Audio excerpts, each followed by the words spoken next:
Мен Бектасов Шырынбек Қазықанұлы 1956 жылғы зейнеткер, Түркістан облысы Жетісай ауданы Қараөзек ауылының тумасымын.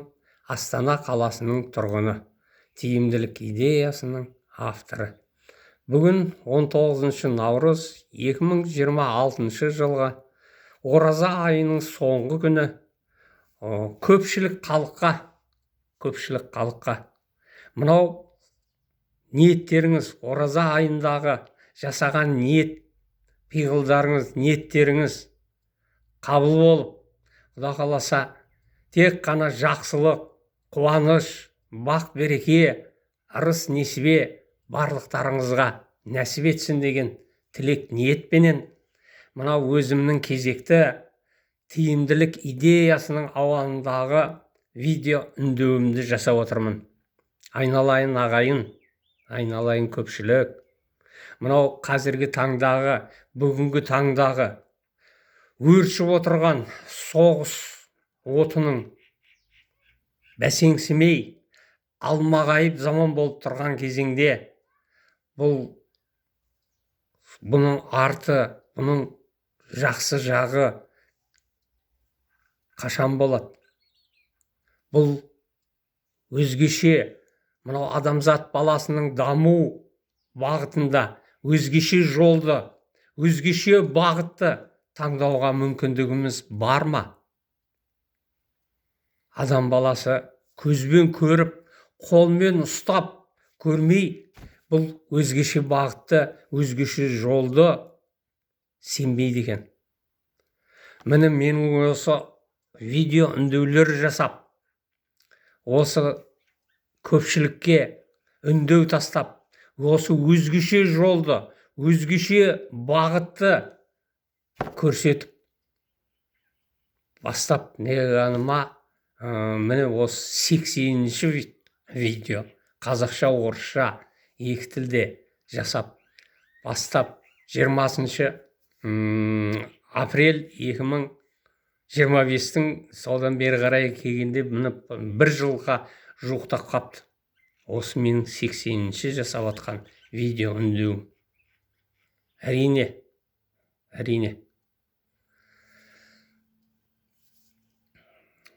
Бұған сене қою, өзгеше жолдың бар екеніне сену өте қиын. Оған тек қана қолмен ұстап, көзбен көріп, сонда ғана сенеді. Міне, кеше ғана жаңа конституция қабылданып, сол жаңа конституция жөнінде өзінің пікірін, келешек жайындағы пікірін Акежан Мағжанұлы Қажыгелдин сұхбат берген екен. Сол сұхбатын көріп, сол сұхбатты көргеннен кейін осы ой, осы видео үндеуімді жасау ниеті, осы несін бастама көтеріп, осыған сол себепші болды. Сонда Акежан Мағжанұлы Қажыгелдин айтады: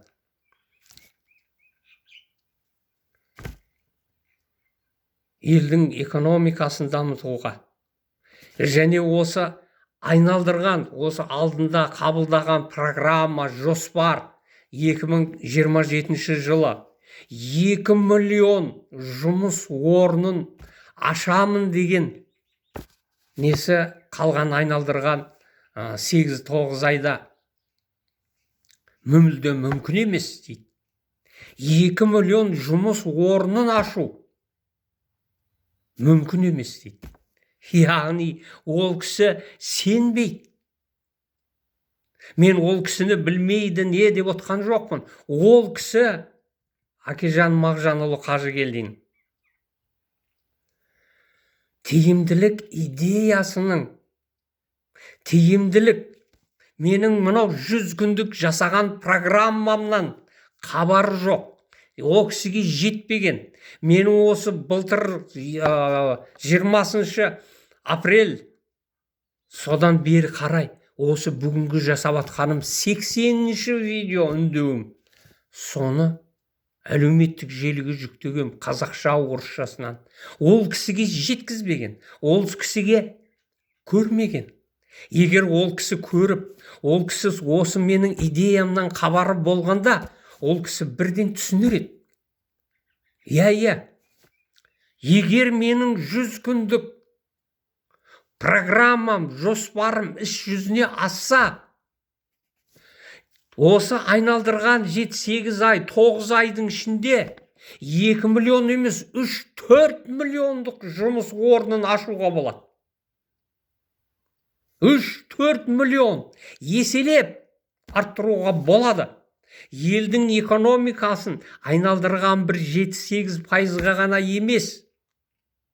Елдің экономикасын дамыту, еселеп арттыруға болады. Әрине бұған сенбейді. Көзбен көріп, қолмен ұстамағаннан кейін. Мен сондықтан да айтам, мен осы 100 күндік программамды осы іс жүзінде дәлелдеп көрсетіп беруім үшін маған сондай мүмкіндік беріңіздерші деген. Ал ол шешім қабылдайтын қай елдің болса да сол елдің президентіне, бірінші басшыларына жетпейді. Ал енді қазір жаңағы айтқан Қажыгелдиннің 9 айдың ішінде 2 миллион жұмыс орнын ашу мүмкін емес деп сенбей отырғанына дәлелдеп көрейін. Жұмыс орнын 3-4 миллионға дейін жеткізуге болатынын. Қарапайым. Тиімділік идеямның ауанында. Оған бек сенімді болып отқаным мынау. Қазіргі осы таңдағы ең барлық осы жоғарыдан беріліп отырған тапсырма солардың орындалмауының, өз деңгейінде дұрыс орындалмауының негізгі себебі неде? Себебі сол берілген тапсырмамен бірге, берілген тапсырмамен бірге, сол тапсырманы орындауға жеткілікті құзырет берілмеуінде. Жеткілікті құзырет берілмеуінде. Құзыретінің жетіспеушілігінде. Барлық іс әрекеттің тиімді болмауында. Қолдағы бар мүмкіндікті барынша тиімді пайдалана алмауында. Егер мен 100 күндік программамды іс жүзіне асыруға кірісетін болсам, бірінші 10 күндігінде тиімділік заңдар топтамасын қабылдатар едім. Тиімділік заңдар топтамасы. 1-2 заң емес, бірнеше заңдар топтамасы. Заңдар, тиімділік туралы заңдар. Олар сол бірінші әрбір адамға, өз жұмысын орындаушы адамға, ол жұмысшы ма, ол шенеунік па, ол әсіресе жоғарғы билік құрамындағы шенеуніктер, басшылар, сол жердегі мамандар, сол жердегі әрбір өз ісін атқарушы. Президенттен бастап, президенттен бастап өз жұмысын орындаушы. Соның президенттің аппаратындағы әрбір қызметкер өз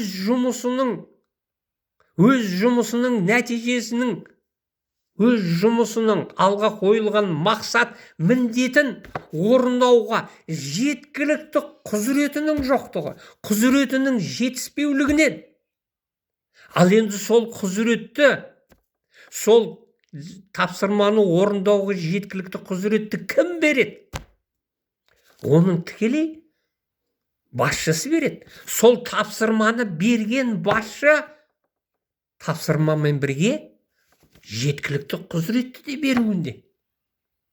Ал енді оны бергізетін менің тиімділік идеямның, тиімділік заңдар топтамасы, тиімділік кодексін қабылдау керек. Яғни бірінші заңның несімен мүдделендіруші мүддесін ояту керек. мүддесін оятатын қағидат.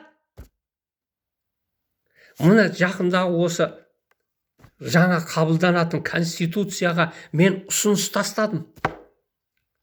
Преамбула бас жағына біз халық осы алдымызға алған несін жақсы келіп, соның арасында мынандай деп қосқанда: тиімділік, әрбір іс әрекеттің тиімділігін көздеп, соған тиімділікке бағыт алып деген сөз қосылғанда преамбулаға. Ал енді 3-ші баптың 1-ші тармағына барлық әрекетте тиімділікті көздеу деген қағидатты қабылдағанда, 2-ші бабына сол іс әрекеттің барлығындағы негізгіне стратегиялық осы негізгі мақсат, қызмет, міндеті деген 3-ші баптың 2-ші бабына да осы тиімділікті енгізгенде, сонда мынау тиімділік кодексі, тиімділік барлық іс әрекетте тиімділікті көздеу, тиімділікті қамтамасыз еткізу, яғни тиімділік кодексін, тиімділік заңдарын қабылдап, сонда әрбір адамның, ол жаңағы президент аппаратындағы қызметкерлер, премьер-министрдің қарамағындағы қызметкерлер, премьер-министрдің өзі, әрбір министрлер өздерінің іс әрекеттерінің барлығы тиімділікке негізделген. Сонда мынау тиімділік, соның мүддесі, бірінші мүддесін ояту, өз жұмысының нәтижесіне мүддесін ояту, барынша тиімді атқаруға деген мүддесін оятуға, мүдделісін ояту бірінші принцип, заңменен. 2-ші, әділдікті орнату. Әділдікті орнату. Әділдік қалай орындайды? Әділдік әрбір атқарылған іс, әрбір іс әрекет өз жұмысын атқарушы адамның әділде дұрыс бағасын алуында. Егер әділде дұрыс бағасын алса, ол жұмыс барынша тиімді, мүддесін оятады орындаушыға, жауапкершілігін арттырады. Әрбір орындаушы, орындатушы адамдардың. Сонда міне 2-ші принцип әділдікті орнату. 3-ші, сол мына әділдікті орнататын, сол процеске, еңбек процесіне қатысы бар адамның, орындаушы мен орындатушының арасындағы қатынас. Одан екеуінен жоғары тұрған 3-ші тұлға, 3-ші не? Басшы, орындатушы, орта буын орындатушы. Соның мүдделікті мәжбүр болатын, мәжбүрлікті туғызу, барынша тиімді атқаруға мәжбүр болуында. Сонда бір іс әрекет мүдделікті оятып, әділдікті орнатып, мәжбүрлікті туғызады. Сонда тиімді еңбек қатынасы орнайды әрбір жұмыс орнында, бүткіл бір ел көлемінде. Сонда заңның үстемдігі орнап, заңның үстемдігі, тәртіптің қатаңдығын сақтап, бақылау және бағалау жүйесін қалыптастырып, міне сонда тиімді еңбек қатынас, тиімділік әрбір жұмыс орнында орнайды. Сонда мүмкіндіктерді жібермейді. Сонда әрбір адам ең төменгі буындағы жұмысшыдан бастап, әрбір жұмыс өз жұмысының қасында. Міне солар жұмыс орнын ашалады. Қажетті жұмыс орны ашылады. Сонда ол айналдырған 2 миллион ғана емес, бірнеше миллиондаған жұмыс орындары ашылады. Сонда әрбір адамға, әрбір орындаушыға мүмкіндік беріледі. Мамандана түсуіне. Жауапкершілігі артады. Кім кімнен нені сұрайтынын белгілі болады. Сонда қажетті тапсырманы жоғарғы орындаушы, орындатушы, орта буын орындатушы. Үшеуінің арасында тиімділіктің үшбұрышы. Мен алдыңғы делерім бәрінде сызып көрсеткем. Тиімділіктің үшбұрышы, тиімділік пирамидасы қалай жұмыс істейді? Осы менің видеома әлеуметтік желіге кіріп, Бектасов Шырынбек Қазғанұлы деп кіріп, 200-ден астам видео үндеулерім бар.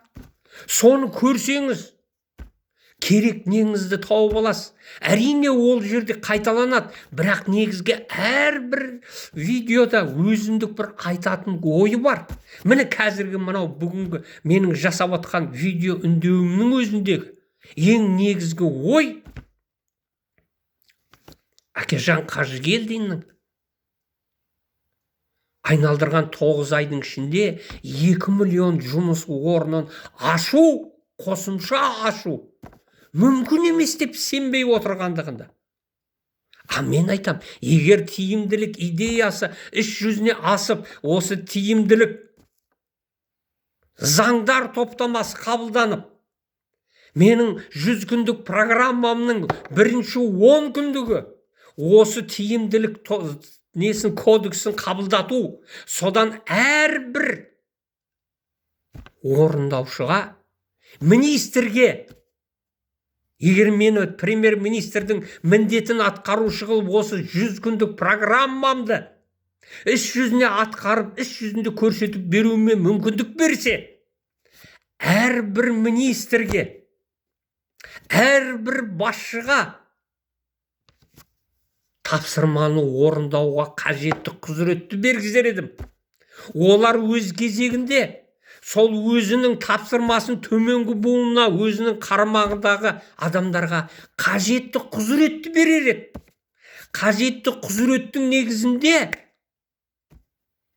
ғылыми негізде бүгінгі таңдағы жетістіктерді, техникалық, технологиялық жетістіктерді барынша тиімді пайдаланып, қолындағы мүмкіндіктерді мемлекеттің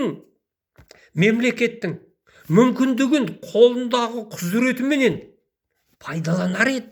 Сонда еселеп артуға болады. Сонда барлық мәселе шешіледі. Әрине бұл айтуға оңай, бірақ іс жүзінде асыруға болады. Заңның үстемдігін, тәртіптің қатаңдығын орнату, бақылау-бағалау жүйесін қалыптастыру. Бақылау-бағалау жүйесі менің жаңалдегі тиімділіктің 3 бұрышы негізінде жасаған тиімділік пирамидасы бір ел көлемінде президенттен бастап ең жоғарғы шыңы биігі халықтың мүддесі. Халықтың мүддесін орындату үшін президент өзінің қарамағындағы басшыларға жеткілікті құзыретті береді. Сол тапсырманы орындауға қажетті құзырет. Сол қажетті құзыретті олар кезегінде өзінің қарамағындағы төменгі құрылымдарға береді. Сөйтіп төменнен бастап әр деңгейде тиімділік жұмысшы топтары құрылады. Әрбір жұмысшы топтары барлық әр саланы, әрбір істің, әрбір жұмыстың ерекшеліктерін ескере отырып, қажетті шешімдер қабылдайды. Мәселені шешеді. Біз бұл жерде барлық мәселенің шешімін қазір мына жерден жайып салудың қажеті жоқ. Сол әрбір деңгейдегі жұмысшы топтары, басшылар, солар мәселесін шешіп, жеткілікті құзыретті беріп, мені орындауға, тапсырманы орындауға. Сонда 2 миллион емес, 3-4 миллион жаңа жұмыс орындары ашылады. Барлық жұмыс істейтін, барлық жұмыс орнындағы, әрбір жұмыс орнындағы тиімді еңбек қатынасының негізінде қосымша жұмыс орындары, мүмкіндіктері еселеп артады. Міне сонда елдің экономикасы 5-10%-ға емес, кратно, еселеп дамуға мүмкіндік алады, жол ашылады. Менің 100 күндік программамның алғашқы 10 күнінде тиімділік заңдар топтамасын қабылдату. Содан кейін келесі күндері әрбір орындалған жұмыстың нәтижесі негізінде келесі күндердің жоспары жасалынады. Міне сөйтіп мынау алға қарай бір оборот алып алса, бұл идея өзінің кереметін көрсетеді. Әрине оңай емес, құзыретті беру, жеткілікті құзыретін беру, сол тапсырманы орындауға, сол жұмысты орындауға қажетті құзырет ғылыми негізде. Мен басымды иіп кешірім өтінем өздеріңізден. Эмоцияға беріліп, міне 20 минуттан асып кетті. 33 минуттың несінде мынау видеом үзіліп қалады. Әлі де айтарым көп.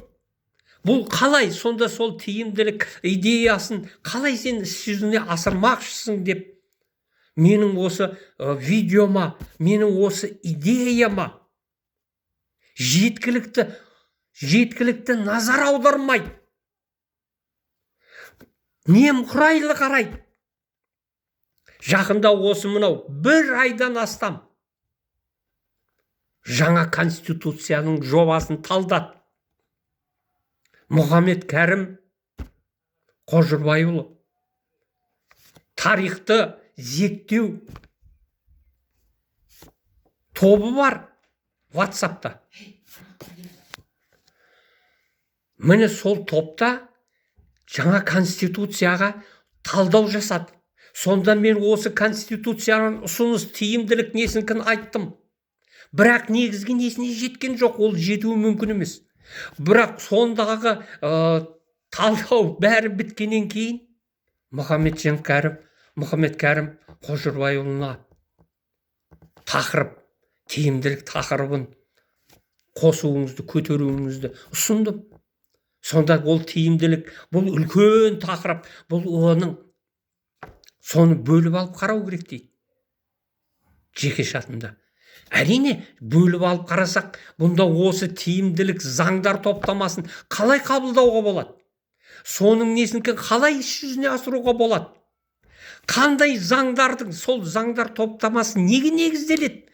Осы жаңа мынау айтып бастаған қағидаттарды, міне ең бірінші мүдделілігін ояту, әділдікті орнату, мәжбүрлікті туғызу, бақылау, бағалау жүйесін қалыптастыратын заңдарды қабылдау.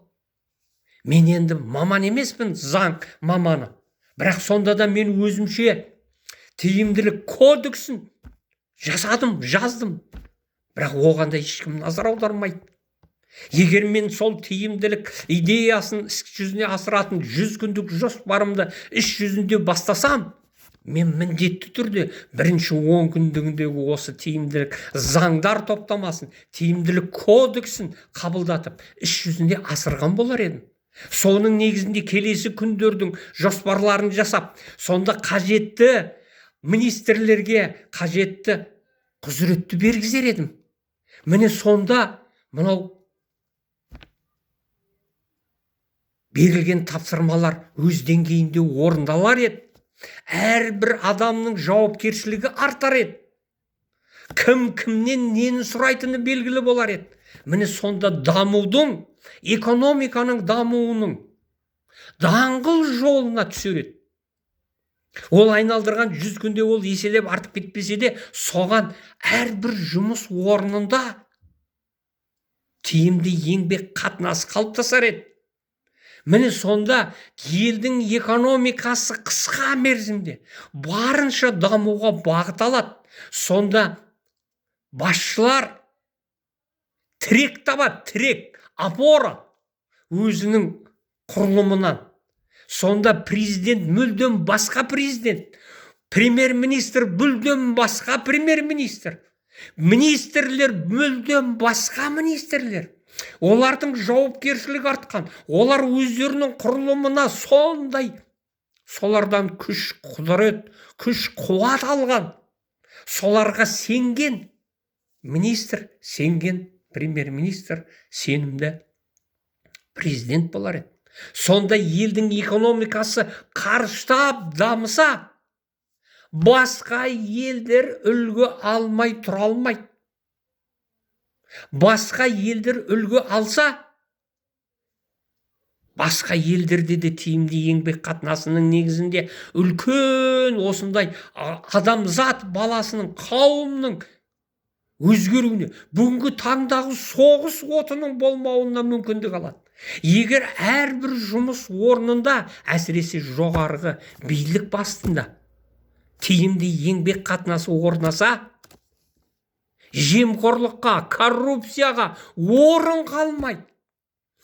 Президенттің тапсырмасын жеткілікті орындау үшін коррупцияға жүгінудің қажеті болмайды.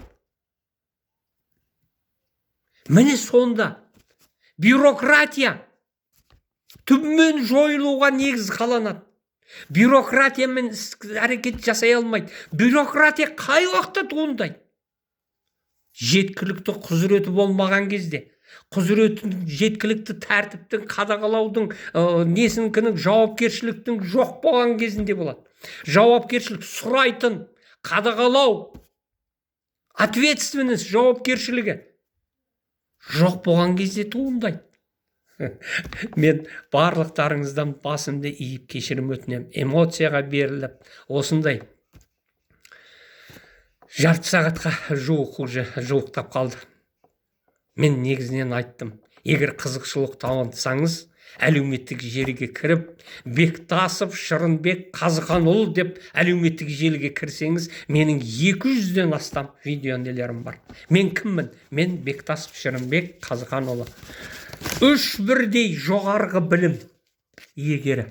Жоқ, мен әдейі қуалап оқыған жоқпын. Осы идеямды толық зерттеу үшін 79 жылы Жамбылдағы гидромелиоративтік институтын инженер-экономист, инженер-гидротехник мамандығымен бітіріп, осы жұмыс істеп салада, мастер, прораб, начальник участка, сол осы құрылыс саласында, кейін гидротехник, директордың орынбасары қызметтерін атқарып, соның несінде сол кезде осы идеям туындап, осыны арырақ, тереңірек зерттеу үшін Москвадағы институт управлениеға барып түсіп, міне сол Москвадағы институт управленияны бітіріп, яғни менеджмент саласында дұрыс шешім қабылдау мамандығын алып, міне екінші мамандығым 89 жылы 5 жыл оқып, осы идеяны зерттеп, әлемдік деңгейдегі идеялармен салыстырып, Исхақ Адизестің коллективті басқару идеясымен салыстырдым. Джим Коллинздің 5-ші дәрежелі басшыны іздеу идеясымен салыстырдым. Масаки Имайдың кайдзен идеясымен салыстырдым. Постоянное совершенствование, тұрақты түрде жетілдіру идеясымен. Бірақ бұл идеялардың барлығы тек қана ұсыныс түрінде келеді. Ал енді мынау 3-ші не? Міне, жеңіл өнеркәсібінде инженер-технолог мамандығын бітірдім. Шымкенттегі Мұхтар Әуезов университетінің сырттай заочно бітірдім. Міне 3 бірдей дипломым бар. Көшедегі жүрген жай адам емес. Мен осындай маман, бірақ өз деңгейінде мені пайдалана алған жоқ. Менің контакты телефоным 8775 404 0256. WhatsApp нөмірім 8776 139 5621. Кез келген сұраққа жауап берем. Кез келген сұраққа. Осы менің нөлеріме шығып, телефон нөмірімменен 8775 404 0256. WhatsApp нөмірім 8776 139 5621. Кез келген сұраққа жауап берем. Бұл идея үлкен неге баратын, ілімге апаратын. Себебі еңбек қатынасының, еңбектің туындайтын жерінен басталады. Карл Маркс еңбекті абстракт түрде зерттеу негізінде еңбектің, табардың құнын анықтады. Табардың құнын анықтау негізінде прибавочный, қосымша құн, қосымша нені зерттеп капитализмді туғызды. Ал енді мынау тиімді еңбек қатынасының туындап, одан кейінгі ары қарай әділдікті орнату, мәжбүрлікті туғызу,